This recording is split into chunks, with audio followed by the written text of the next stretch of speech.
Hi everyone, this is Sayoni of Sphere. Welcome to another episode of Sai's Kitchen. For today, we're going to make beef teriyaki. Let's get started. Good food that uplifts your mood never tastes so good. Cook with us at Sai's Kitchen.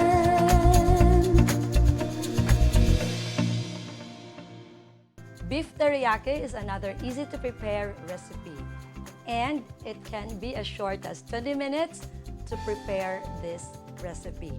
For our ingredients, we will be needing flank steak, which we will slice against the grain. And for our teriyaki sauce, we will use soy sauce, mirin, brown sugar, ginger, which we grate or minced, and then garlic, which we also minced, cornstarch, water to mix with the cornstarch, sesame oil, and an option of using green onions and some sesame seeds to garnish our beef teriyaki. First, we are going to mix our sliced flank steak with the cornstarch. Then we are going to set this aside in the fridge for 10 minutes while we prepare our teriyaki sauce. Meanwhile, we are going to prepare our teriyaki sauce. So we are going to mix our soy sauce, then the mirin.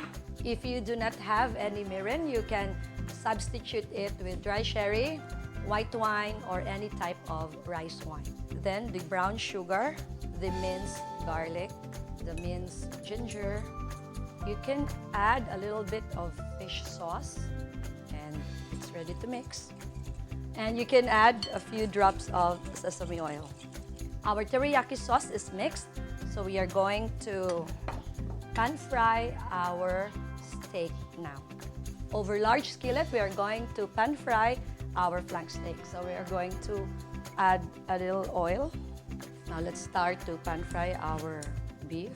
It is important that when you fry your steak, you do not overcrowd your pan. So do it in batches if you need to. Slicing the meat against the grain will help you make the meat tender. And when you slice, make sure to slice it very thinly, maybe within 1/8 to 1/4 inch. As soon as they turn brown, we are going to remove them from the pan and set them aside. And finally, we are done with our last batch of flank steak. We're gonna remove all this from the pan and we'll set them aside. And now it's time to cook our sauce. So the sauce that we mixed earlier, we are going to put this in the pan, and we are going to cook this for 3 to 4 minutes. By the way, guys, we would like to apologize for not uploading any video for the past 2 weeks. It happens that we are quite busy, and the last weekend was the 7th anniversary of me and the hubby, so we went somewhere and just spent quality time. But we promised to make sure not to miss some weekends, so we do have some friends who messaged us if we were all right or how come we did not upload any content. So there goes our little excuse.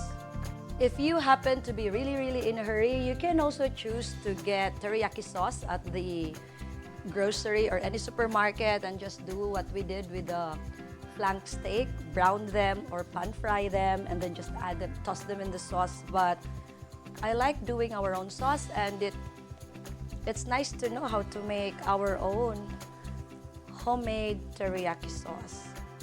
And the ingredients are not really difficult to find. So we are going to add back the flank steak that we fried earlier. I want to simmer this for a minute or two, just for the beef to absorb the flavor of the sauce.